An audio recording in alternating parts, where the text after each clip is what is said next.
자, 다음 소식으로 이어갑니다. 계좌 송금을 하다 보면 가끔 이 계좌번호를 잘못 입력할 수 있겠죠.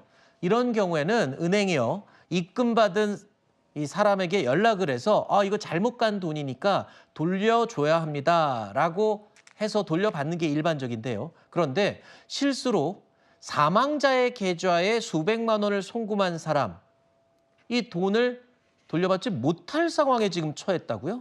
그렇습니다. 요즘 계좌 송금하는 것이 굉장히 간편해졌어요. 그렇죠. 그러니까 손가락 까딱 잘못 눌렀다가는 우리가 차고 송금이라고 하는 다른 계좌로 돈을 보내는 일도 발생할 수 있는데요. 한 중소기업 직원 A씨는요, 3월 12일 거래처에 대금 320만 원을 송금하려고 하다가 계좌번호 13자리 중 딱 한 자리를 잘못 입력한 겁니다.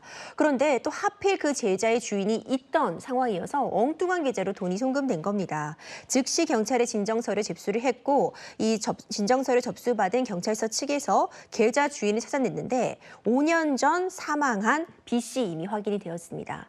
그러니까 사망한 사람의 계좌로 돈이 송금이 되었으니 이것을 인출하려면 상속인들 전원의 동의가 있어야 되는데 상속인들이 3명 존재하는 상황이었습니다.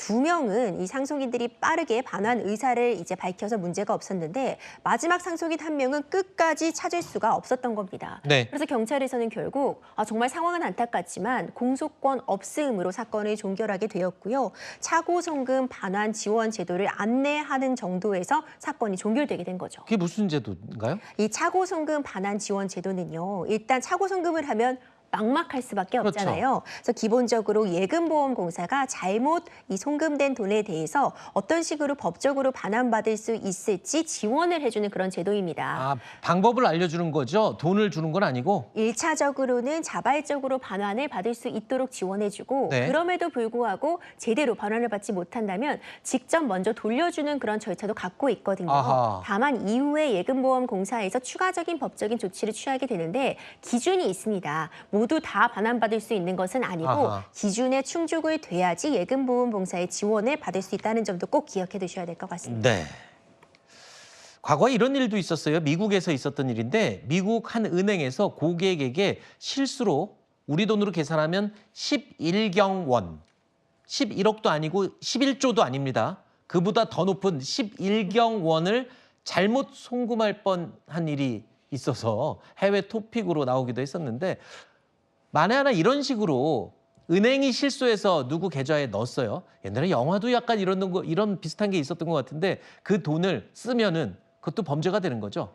내 계좌로 갑자기 큰 돈이 딱 입금됐다. 사실 생각만 해도 기분 좋기도 하잖아요.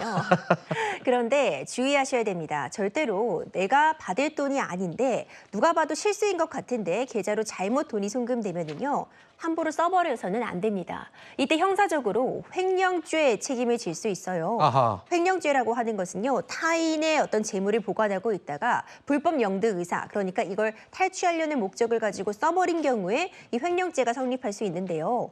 물론 내가 전혀 불법 영득 의사가 없었다, 이게 내가 잘못 받은 돈임을 인지하지 못했다는 부분을 인정을 하고 그 부분을 입증한다면 책임을 피할 수 있겠지만 기본적으로 횡령죄 성립할 수 있습니다. 알겠습니다.